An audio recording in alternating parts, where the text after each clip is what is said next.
Dear student, today we will complete our the remaining part of Code of Ethics of Engineering. Uh, so far we have discussed basic canons and rules of operations of this code of ethics document. Now we will discuss certain other aspects which have been considered in developing this code of ethics of engineering. So the third part is professional obligation, that as you have adopted the profession of engineering. So being an engineer, what are your responsibilities and what are your obligation towards different stakeholders? It might be your employer, it might be your client, or it might be the general public for which you are working. So what are the professional obligations that you have to fulfill while practicing the profession of engineering? अब यहाँ देखें, यहाँ पर उन्होंने आपका professional obligations की बात की हुई है कि आप अगर आपने एक प्रोफेशन अडॉप्ट किया है, यहाँ पर तो इंजीनियरिंग ही की बात हो रही है, तो अगर आपने इंजीनियरिंग का प्रोफेशन अडॉप्ट किया है तो आपकी क्या जिम्मेदारियां हैं टूवर्ड्स डिफरेंट पार्टीज. वो पार्टीज आपका क्लाइंट भी हो सकता है जिसके जो आपको पैसे दे के और आपसे काम करवा रहा है, वो आपका एम्प्लॉयर भी हो सकता है जिसने आपको हायर इसलिए किया कि आपको जो है वो आपसे जो है वो मुख्तलिफ किस्म की डिलीवरेबल्स ले या डिफरेंट किस्म की परफॉर्मेंस आपसे ले. या जब आप, क्योंकि आप जब कुछ इंजीनियरिंग की प्रैक्टिस करते हो तो उस पर सोसाइटी पे उसका बहुत ज़्यादा इम्पैक्ट पड़ता है. तो उसमें आपका जो है ना वो क्या आपकी ऑब्लिगेशन है जिसमें आपको कौन कौन सी चीज़ें करनी चाहिए और कौन कौन सी चीज़ें नहीं करनी चाहिए. तो यही इस जो अभी आप डॉक्यूमेंट हम डिस्कस करेंगे उसमें यही बातें जो है वो डिस्कस की गई हैं. First of all, the professional obligation is that engineer shall be guided in all the relation by the highest standard of honesty and integrity. आप देखिए, कोई भी आप प्रोफेशन कर रहे हैं उसमें सबसे इंपॉर्टेंट चीज ईमानदारी और एक प्रवकार तरीके से, डिसेंट तरीके से आपने काम करना है. तो यहाँ पर भी वही कहते हैं कि अगर आप इंजीनियरिंग का प्रोफेशन आप कर रहे हो तो आपके साथ उस प्रोफेशन को करने में आपकी जिन जिन के साथ रिलेशंस हैं या जिन जो जो जो काम भी आप कर रहे हो, जो जो भी परफॉर्मेंस दे रहे हैं, उसमें आपने दो चीज़ों को बहुत सबसे पहले रखना है. एक तो आपने ईमानदारी से काम करना है और एक परोपकार तरीके से करना है. इंटीग्रिटी का मतलब है कि एक ऐसे तरीके से जिस पे लोग आप पे ट्रस्ट करें, लोग आपको दोबारा दोबारा वो काम दें. सो इन दोनों चीजों को आपने सबसे पहले रखना है जब आप कोई भी परफॉर्मेंस अपनी दे रहे हैं. First of all, engineer shall acknowledge their errors and shall not distort and alter the effects. अब यहाँ पे उन्होंने एक बात की है कि देखिए, बीइंग एन इंजीनियर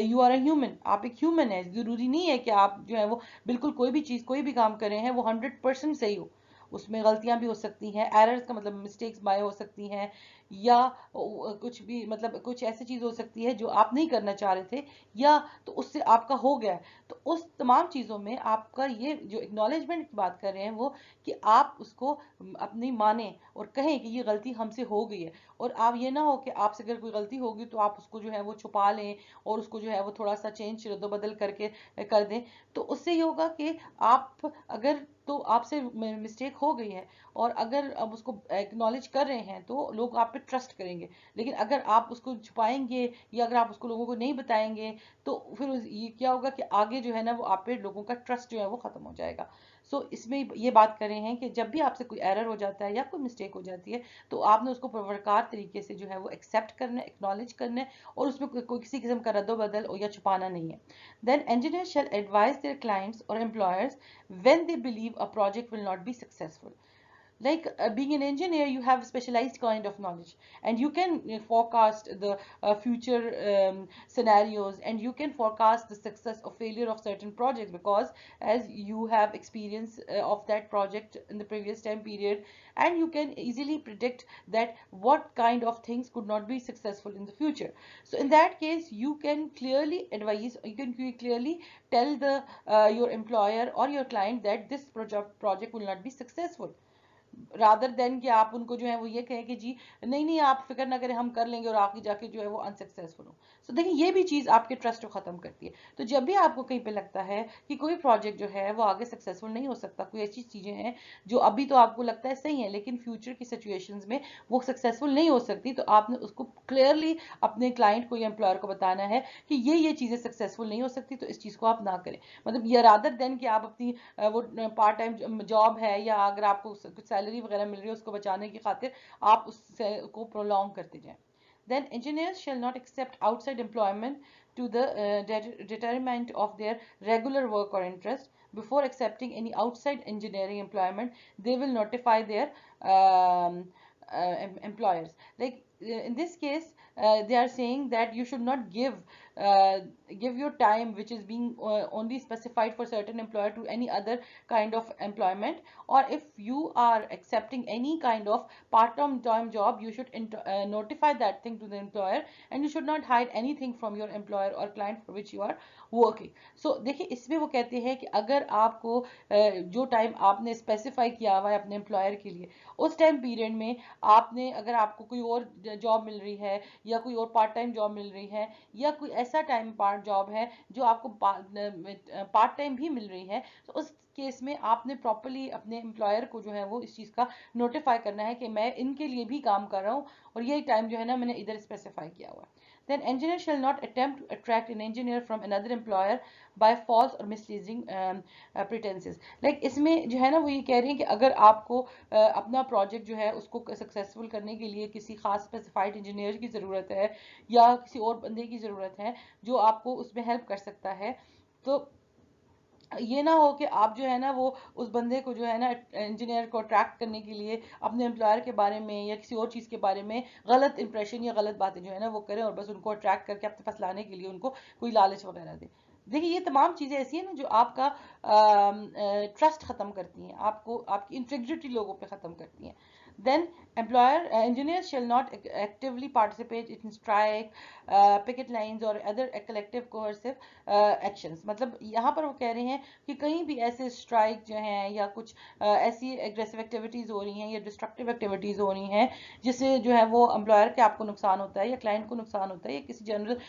जो है वो पब्लिक प्रॉपर्टी को नुकसान होता है, तो इन तमाम चीज़ों में आपने पार्टिसिपेट नहीं करना। Then engineers shall not promote their own interests at the expense of the dignity integrity of the profession. Like at the end they are saying that at any when an engineer should when engineer is doing anything wrong or engineers is involved in any activities which shows a bad impression or which is not which shows that he is not honest or which is not according to the code of ethics of engineering, so it will create a bad impression of the profession in the minds of the people. So they should if they are engineers, they are the part of the society of engineer, or so being an engineer they should also protect the integrity of the profession by doing all the activities in a very honest and in a very honest way और through integrity. Like जब वो आप कहते हैं ना engineers के आप बाकी सब तो ठीक है आप लोग कर रहे हो, लेकिन अगर एक इंजीनियर जो है वो गलत काम करता है तो वो क्या करता है, वो अपनी बाकी जो इंजीनियर्स हैं उनकी प्रोफेशन को बदनाम होने की को मतलब कर देता है। सो इसलिए अगर आप एक प्रोफेशन फॉलो कर रहे हो तो आपने ये भी ध्यान रखना है कि अगर आपने कोई भी ऐसी मिस्टेक की, कोई भी ऐसी गलती की, तो वो बाय द एंड आपके प्रोफेशनल को बदनाम करेगा। सो ये इंजीनियर की रिस्पॉन्सिबिलिटी है कि वो इस तरीके से काम करे कि वो उसकी प्रोफेशन की इंटीग्रिटी को भी जो है ना वो इन्हांस करे या उसको जो है ना वो उसको बदनाम होने से बचाए।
Then the third thing, professional obligation is the engineer shall avoid all conduct or practice that deceive the public. मतलब आपको being an engineer आपको कोई भी ऐसा काम नहीं करना चाहिए या कोई भी ऐसी प्रैक्टिस नहीं करनी चाहिए जिससे मतलब धोखाधड़ी का खतरा हो या आपको लगे कि आप पब्लिक को जो है ना वो धोखा दे रहे हैं. So first of all, engineer shall avoid the use of statements containing a material misrepresentation of fact or omitting a material fact. Like जब भी हम बात करते हैं ना तो एक इंजीनियर्स की जब हम बात करते हैं तो कुछ इंजीनियर्स हैं जो आपके एक्चुअली प्रोजेक्ट पे काम कर रहे हैं, लेकिन मेजॉरिटी ऑफ टाइम जैसे आजकल आप देखते हैं कि टीवी के ऊपर भी मतलब मुख्तलिफ चैनल्स के ऊपर भी इंजीनियर्स अपनी प्रैक्टिकल जो है वो एक्सपर्ट एडवाइस दे रहे होते हैं, प्रैक्टिकल एडवाइस दे रहे होते हैं. सो इस दोनों केसेस में अगर आप जो हैं वो इंजीनियर हैं तो आपकी एक प्रोफेशनल ऑब्लिगेशन है कि किसी भी चीज़ के बारे में ऐसी बात ना करें जिससे उसकी मतलब मिस रिप्रेजेंटेशन हो, कोई भी ऐसी स्टेटमेंट ना दें जिससे एक्चुअल बात जो है ना वो गलत तरीके से नजर आए, और कोई भी ऐसी इंफॉर्मेशन जो आपको लगता है कि लोगों को पता होनी चाहिए उसको ना छुपाएं, मतलब ओमिट ना करें, कोई भी इंफॉर्मेशन ओमिट ना करें. Then consistent with the foregoing, engineer में advertise for recruitment of personnel, like अगर मतलब जिसी तरह सेम ऊपर बात जो की है ना वो सेम इस केस इसमें भी आ रही है कि आपने अगर कभी एम्प्लॉयमेंट के लिए लोगों को बुला रहे हो, अट्रैक्ट करना चाह रहे हो या कोई एडवर्टाइजमेंट करना चाह रहे हो रिक्रूटमेंट के लिए, सो इन दैट केस आपको ज़रूरी है कि आप ट्रूली हर चीज़ को एक्सप्लेन करें, मतलब कोई भी ऐसी बात ना करें जिससे जो है ना वो कोई मटीरियल फैक्ट जो है वो छुपा हुआ हो या उसकी मिसरिप्रेजेंटेशन हो. मतलब क्योंकि देखें लोग आपके पास आ रहे हैं एम्प्लॉयमेंट के लिए आ रहे हैं वो, तो अगर आप उनको गलत स्टेटमेंट देंगे, गलत इन्फॉर्मेशन देंगे तो ऑब्वियसली उनको डिसीव करने का के बराबर ही होगा. Then, consistent with the foregoing, engineer may prepare articles for the lay of or technical press. For the lay or technical press, but such articles should not imply credit to the author for work performed by others. अब यहाँ देखें ये भी बात जो है ना ये एक्चुअली प्लेजरिज्म से रिलेटेड है कि आप जो है इंजीनियर्स हैं, आप लोग काम कर रहे हैं, आर्टिकल्स भी लिखते हैं, आप रिसर्च वर्क भी करते हैं, लेकिन इस तमाम चीज़ में ये ध्यान रखना है कि आप अगर कोई किसी और का काम यूज़ कर रहे हो या किसी और की इंफॉर्मेशन ले रहे हो तो उस तमाम चीज़ को जो है वो अपने नाम से आपने पब्लिश नहीं करना. अगर आप किसी कोई आर्टिकल या किसी की इंफॉर्मेशन ले रहे हो या कोई आर्टिकल के रिजल्ट्स वगैरह ले रहे हो या रिसर्च के रिजल्ट्स ले रहे हो तो उसको अपने नाम से पब्लिश नहीं करना. आपने उस बंदे को प्रॉपर क्रेडिट करनी है, रेफरेंसिंग करनी है कि ये बंदे से मैंने जो है ना वो इन्फॉर्मेशन इस बंदे की है, इसने ये काम किया था, अब मैंने आगे ये काम किया, तो प्रॉपरली जो है ना वो आपने उसकी साइट करनी है. Then engineer shall not disclose without consent confidential information concerning the business affair or technical process of any present or former client or employer or public body on which they serve. That's something very much important because when you are working for any client or working for any employer, so you are the you can say that custodian of that information. You have to be very honest to those people for which you are working, and if you want that now the fifth obligation is that engineers shall not be influenced in their professional duties by conflicting interest. Like as you have adopted a profession of engineering, so being a professional engineer, it's very important that you should perform your duties and you should not work for the interest of any other person or for the person who have any adverse interest in your project or any other thing. So you should not be influenced by conflicting interest. मतलब इसका मतलब ये है ना कि अगर आप engineering का प्रोफेशन आपने अडॉप्ट किया हुआ है तो आप जब प्रोफेशनल ड्यूटीज अपनी कर रहे हो तो इसके बीच में कोई और लोग जो आपके प्रोजेक्ट में इंटरेस्टेड हैं या किसी आपके प्रोजेक्ट को हार्म करना चाह रहे हैं या कोई और का काम करना चाह रहे हैं तो उनके इंटरेस्ट को जो है ना आप जो है वो एंटरटेन नहीं करोगे, मतलब उनको परसू नहीं करोगे. अगर वो आपको कुछ ब्राइब शेप करते हैं, इस तरह कुछ करते हैं, तो आपने अपने प्रोफेशनल ड्यूटीज को ऑनेस्टली परसू करना है और उसमें किसी और के इंटरेस्ट को फुलफिल नहीं करना. Then engineers shall not accept financial other considerations including free engineering design from material or equipment supplier for specifying their products. अब देखें यहाँ पर अगर आप देखें ना, तो अगर एक इंजीनियर है और वो कोई प्रोडक्ट्स बना रहा है या कोई इंफ्रास्ट्रक्चर बना रहा है, तो ऑब्वियसली उसके लिए उसको इक्विपमेंट की भी ज़रूरत है, उसके लिए उसको सप्लायर्स की ज़रूरत है, प्रोडक्ट्स की ज़रूरत है। तो मतलब यहाँ पर ये बात कह रहे हैं कि अगर कोई स्पेसिफिक सप्लायर या मटेरियल प्रोवाइडर आपको ब्राइब करता है या आपको किसी और तरीके से इन्फ्लुएंस करता है कि जी आप इस प्रोजेक्ट में हमारी ही चीज़ें यूज़ करें, अगर वो मतलब सब स्टैंडर्ड है, या इवन वो अगर आपका एम्प्लॉयर या कोई और विलिंग नहीं है उनसे लेने पे, और आप जो है वो उनको इस चीज़ पे जो है वो परसुएड करते हो इस वजह से कि आपने उनसे कोई फाइनेंशियल बेनिफिट लिया है या कोई और उनका इंटरेस्ट आप इसमें वेस्टेड है, उसकी वजह से जो है ना वो आप क्या कर रहे हो कि आप कह रहे हो कि जी इस बंदे की मटेरियल देना चाहिए, इस बंदे को, इस सप्लायर को जो है ना वो आपने अपने लिए रखना चाहिए। सो इस किस्म की एक्टिविटीज़ आपने नहीं करनी। अगर मतलब एक तो ये है कि आपने सप्लायर्स या इक्विपमेंट प्रोवाइडर्स जो है ना वो प्रॉपरली आपने ऑनेस्टी के साथ जो है वो सेलेक्ट करने हैं, जो आपको अच्छा मटेरियल प्रोवाइड करें, अच्छा स्टैंडर्ड मटेरियल वगैरह प्रोवाइड करें।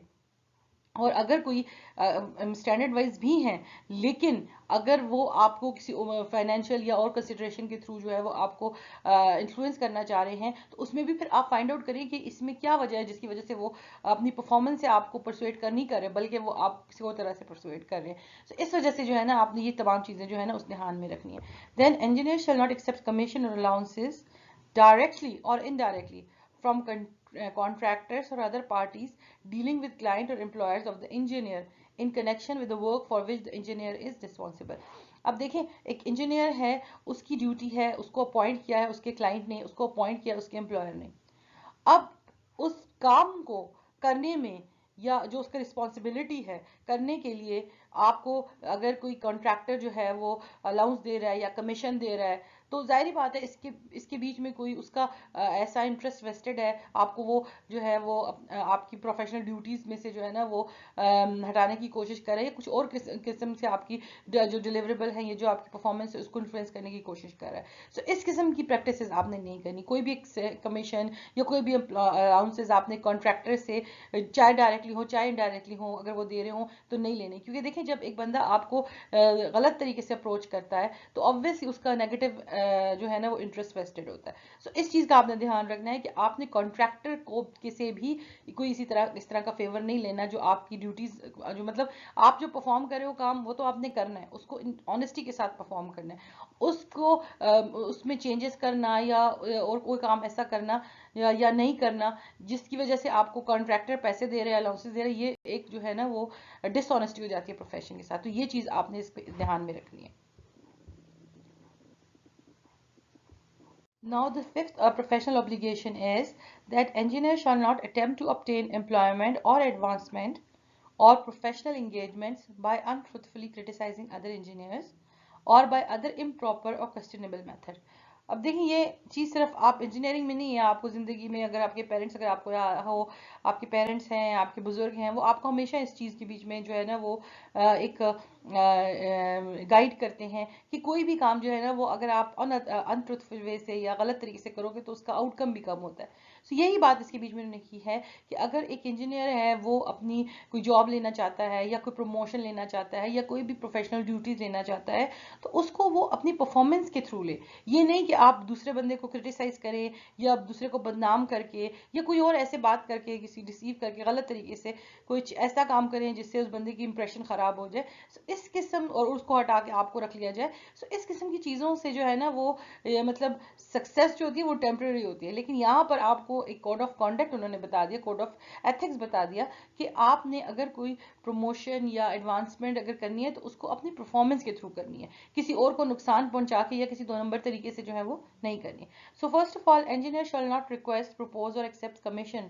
on a contingent basis under circumstances in which their judgment may be compromised. अब देखें यहाँ पर वो कह रहे हैं कि आपने ना तो किसी को रिक्वेस्ट करनी है, ना किसी को कहना है मतलब प्रपोज करना है, या आपने ना किसी को मतलब प्रपोजल कोई देना है या कोई कमीशन एक्सेप्ट नहीं करनी जिसके में जो इस वजह से आपको दी जा रही है। कंटिजेंट बेसिस का मतलब है कि किसी चीज़ के साथ अटैच कर दी जा रही है कि अगर कभी इस तरह की सिचुएशन हुई तो आप अपनी जजमेंट जो है ना वो किसी खास पार्टी के लिए रखेंगे। तो इस किस्म की चीज़ जो है ना वो आपने नहीं करनी। आपकी जो भी जजमेंट होगी, जो भी आपका परफॉर्मेंस होनी चाहिए, वो on the basis of honesty होनी चाहिए। आपने अगले बंदे को प्रॉपर्ली जज करना है और उसके मुताबिक जो है ना वो डिसीजन लेना है। उसके लिए आप कोई कमीशन वगैरह एक्सेप्ट नहीं करेंगे जिस पोजीशन पे भी आप बैठे हो। Then engineer in salaried position shall accept part-time engineering work only to the extent consistent with policies of the employer and in accordance with ethical consideration। Like देखें, अभी अगर आप आजकल देखें तो ऑब्वियसली लोगों में जो है वो एक जुनून सवार है। वो लोग जो है ना वो अपने करियर बनाना चाहते हैं, अपनी जो है वो डोमेस्टिक जो है ना वो फैसिलिटीज इंक्रीज करना चाहते हैं, घर बनाना चाहते हैं। तो ऑब्वियसली इंजीनियरिंग भी जो एक प्रोफेशन है लोग उसको अडॉप्ट करते हैं। तो उसके लिए वो अपनी एक्चुअल जो जॉब कर रहे हैं उसका पार्ट टाइम जॉब भी करना चाहते हैं। लेकिन यहाँ पे वो आपको ये बात कर रहे हैं कि अगर आप कोई भी पार्ट टाइम जॉब या कोई पार्ट टाइम वर्क आपने एक्सेप्ट किया है, तो वो आपके जो एम्प्लॉयर है जिसने आपको जो आपको सैलरी देता है, जिसके लिए आप जो है एक्चुअली काम कर रहे हो, उसने जो भी पॉलिसीज बनाई हैं उसकी अकॉर्डेंस में होनी चाहिए। और जो भी मतलब एक उसके अकॉर्डेंस में होनी चाहिए। दूसरी मतलब एथिकल कंसिडरेशन भी आपने करनी है कि कोई भी ऐसा काम ना हो जिससे एथिकली गलत ना हो ना, तो वो मतलब जिसकी वजह से डायरेक्टली और इनडायरेक्टली आपके एम्प्लॉयर को नुकसान हो या कोई और चीज़ हो। सो इन दोनों चीज़ों को, एक तो आपने एम्प्लॉयर की जो पॉलिसीज है उनके साथ कंसिस्टेंट होनी चाहिए और जो भी एथिकल स्टैंडर्ड्स हैं उसके मुताबिक होनी चाहिए। Then engineer shall not without consent use equipment, supplies, laboratory or office facilities of an employer to carry out on outside private practice। अब देखिए ये भी बहुत ज़्यादा इंपॉर्टेंट बात है। ये सिर्फ इंजीनियरिंग में नहीं होती, जो इवन डॉक्टर्स होते हैं उनके लिए भी होती है, इवन आपके जो गवर्नमेंट एम्प्लॉइज हैं उनके लिए भी ये बहुत एथिकल उसमें आनी चाहिए कि कोई भी ऐसी चीज़ जैसे कंप्यूटर है, प्रिंटर्स हैं, आपकी लेबॉर्ट्री की चीज़ें हैं या ऑफिस की जो सप्लाईज हैं, फैसिलिटीज़ हैं, वो आपका एम्प्लॉयर आपको प्रोवाइड कर रहा है। तो उसके उनको आपने स्पेसिफिकली अपनी उस जॉब के लिए लेनी है जो आपको एम्प्लॉयर ने स्पेसिफाई किया है। कोई भी आउटसाइड काम करने के लिए या जो आप बंदा आपको अंदर बाहर प्राइवेटली पे कर रहा है उसका जो फुलफिलमेंट करने के लिए आप अपने एम्प्लॉयर की चीज़ें यूज़ नहीं करोगे, ना ही अपने जो पर्सनल चीज़ें हैं उनके लिए जो है ना वो आप यूज़ करोगे। आपको एम्प्लॉयर क्योंकि ये दे रहा है, अगर वो उसका कंसेंट नहीं है तो आप फिर इनको इस चीज़ों के लिए यूज़ नहीं कर सकते।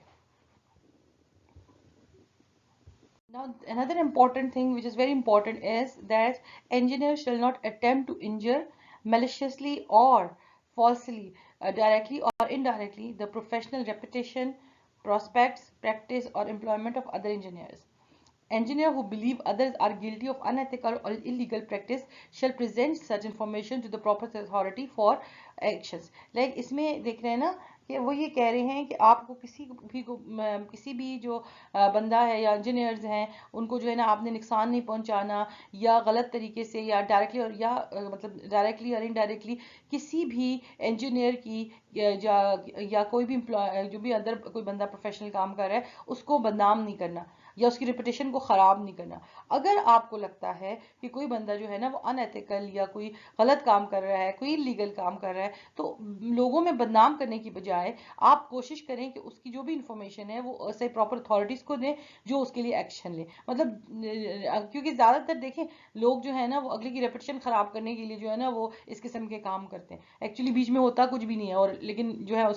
उसकी जो है वो नाम खराब करने के लिए, उस बंदे को बदनाम करने के लिए इस किस्म की प्रैक्टिस होती है। तो ये इस किस्म की प्रैक्टिसेस को जो है ना अवॉइड करना चाहिए, और ये भी स्पेसिफिक आपकी कोड ऑफ जो है ना इंजीनियरिंग एथिक्स का एक पार्ट है कि आपने किसी को जो है ना वो गलत तरीके से बदनाम नहीं करना, झूठे इल्जाम किसी पे नहीं लगाने, चाहे वो डायरेक्टली हो चाहे वो इनडायरेक्टली हो, किसी की रेपुटेशन खराब नहीं करनी। और मतलब ये एक चीज जो है ना वो आप ऑब्वियसली एक जनरली भी बात होती है, सिर्फ ये इंजीनियरिंग तक महदूद नहीं है, हर जगह पे महदूद है, लेकिन क्योंकि ये code of ethics of engineering है तो इसके बीच में स्पेसिफिकली इंजीनियर्स को कहा गया है कि आपके जो साथी इंजीनियर्स हैं जो आपके साथ काम कर रहे हैं उनको किसी भी तरीके से आपने बदनाम नहीं करना। अगर आपको लगता है वो कोई गलत काम कर रहे हैं या कोई इलीगल काम कर रहे हैं तो वो आप प्रॉपर अथॉरिटीज को कहें, वो उसके अगेंस्ट एक्शन लेंगे। तो ये एक प्रैक्टिकल अप्रोच होगी।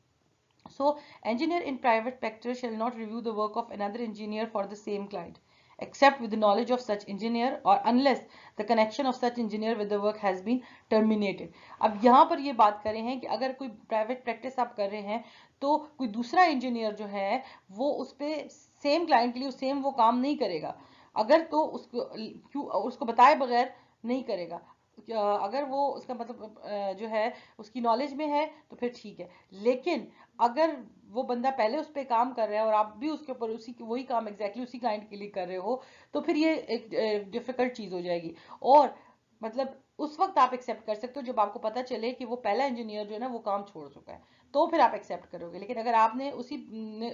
प्रोजेक्ट के ऊपर सेम क्लाइंट आपको ले रहा है, तो आपने फिर उसकी नॉलेज में लाए बगैर उस चीज़ को एक्सेप्ट नहीं करना। Then engineers in government, industries or educational employ are entitled to review and evaluate the work of other engineer when so required by their employment duties. अच्छा, इसके अलावा वो इंजीनियर्स जो गवर्नमेंट में काम कर रहे हैं, इंडस्ट्रीज में काम कर रहे हैं, या किसी एजुकेशनल इंस्टीट्यूट में काम कर रहे हैं, तो अगर उनको कहा जाता है कि वो किसी भी दूसरे इंजीनियर का काम रिव्यू करें, तो उस वक्त करें जब उनको उनकी एम्प्लॉयमेंट ड्यूटीज में ये चीज़ आए। मतलब अगर उनकी एम्प्लॉयमेंट ड्यूटी में अगर ये चीज़ नहीं है तो आप उनके काम को रिव्यू नहीं कर सकते।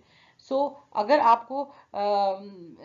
कहा जाए कि आपकी this is your employment duties, तब आप उनके काम को रिव्यू करें। इंजीनियर्स इन सेल और industrial employment are entitled to make engineering comparison of represented products with products of other suppliers. इसके अलावा आपके जो इंजीनियर्स जो सेल डिपार्टमेंट में होते हैं या इंडस्ट्रीज में एम्प्लॉय हुए होते हैं, तो वो इंजीनियरिंग की कंपैरिजन करते हैं बाय मतलब दूसरे मुख्तलिफ सप्लायर्स के प्रोडक्ट्स की कंपैरिजन करके देखते हैं कि जी कौन सा बेहतर है, तो वो चीज़ जो है ना वो फिर एक्सेप्टेड होती है। लेकिन दूसरी तरीके से इसको जो है ना एक्सेप्ट नहीं कर सकते। मतलब सेल्स और इंडस्ट्रियल कंसर्न में ये चीज़ आप अडॉप्ट कर सकते हो, क्योंकि ऑब्वियसली आप चाहते हो कि अच्छा सप्लायर अडॉप्ट करो, तो आप उनमें मुख्तलिफ सप्लायर्स को कंपैरिजन करने के लिए, प्रोडक्ट्स ऑफ सप्लायर की कंपैरिजन करने के लिए आप जो है वो रिव्यू कर सकते हो।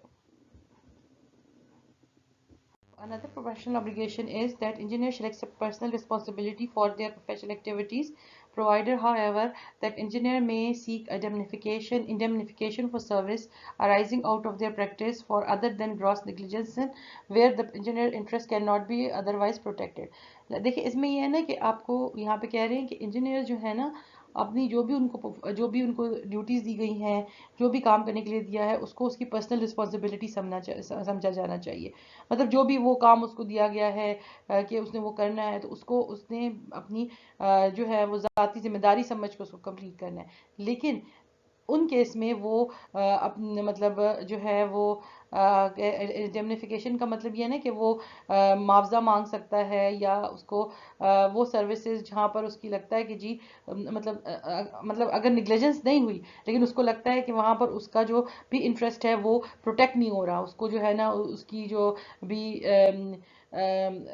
वो है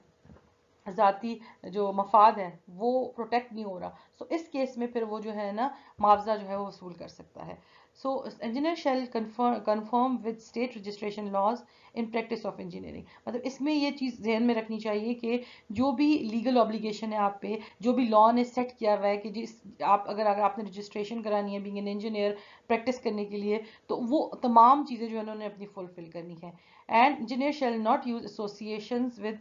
non-engineer, a corporation or partner as a clock for unethical acts। मतलब देखें, आपने मतलब कोई भी अनएथिकल एक्टिविटीज हो रही हैं या कुछ करना है, तो उसके लिए आपने जो है ना वो किसी नॉन इंजीनियर कॉरपोरेशन के साथ एसोसिएशन नहीं बनानी। मतलब आपने अपने प्रोफेशन के साथ जो है ना वो ऑनेस्ट रहना है, क्योंकि देखिए आप जब इस किस्म के काम करेंगे तो वो आपके प्रोफेशन जो है ना उसमें बदनाम होगा। तो आपने एक तो ये चीज़ है कि आपने जो भी लॉ है उसके अंडर जो है ना जो भी लॉ है उसके मुताबिक अपनी प्रॉपर जो प्रैक्टिस के लिए जो भी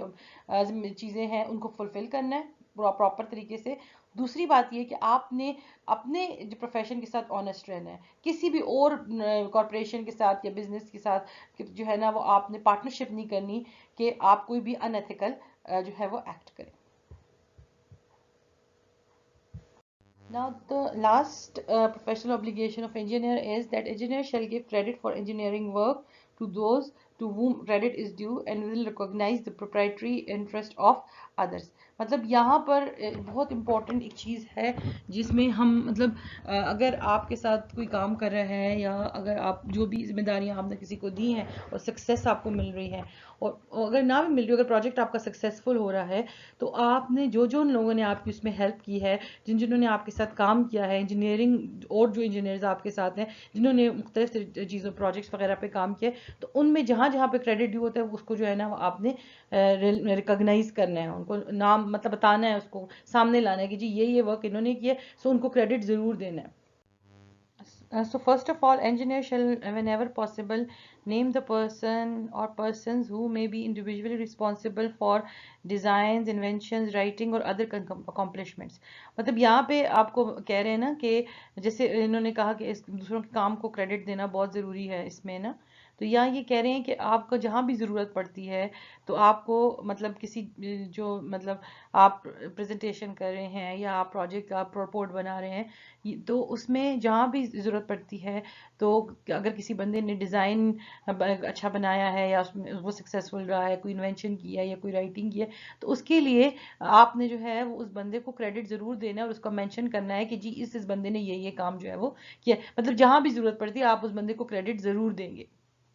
सारा काम अपने नाम से नहीं लेके जाएंगे। जहां भी जरूरत है, जहां भी है, आपने वहां पर उनको जो है वो प्रॉपर क्रेडिट देना है, जो जो बंदा जो है ना जिस काम के लिए रिस्पॉन्सिबल है। Then engineer use designs supplied by a client, recognize that design remain the property of the client and may not be duplicated by the engineer for other without express permission। यहाँ पे देखिए एक जब आपको client जो है वो higher करता है या आपसे जो है वो सर्विसेज लेता है, तो वो अपने लिए डिज़ाइन या और किस्म की चीज़ बनाता है। जैसे घर घर आपने बनाया है तो उसके लिए स्पेसिफिकली बनाता है, आपको डिज़ाइन बनाता है या कुछ चीज़ बनाता है। तो जब वो बनवाता है तो वो मतलब अगर आपने उसी डिज़ाइन को कहीं और पे कॉपी करना है या किसी और के लिए बनाना है, तो आप क्योंकि वो जो डिज़ाइन है that is the copy of या that is the property of client, तो उसके जो है जब तक उसकी नॉलेज में नहीं लाएंगे, उसकी परमिशन नहीं लेंगे, आपने उस दोबारा उसको चीज़ को किसी और के लिए डुप्लीकेट नहीं करना। Then engineer before undertaking work for other in connection with which the engineer may make improvements,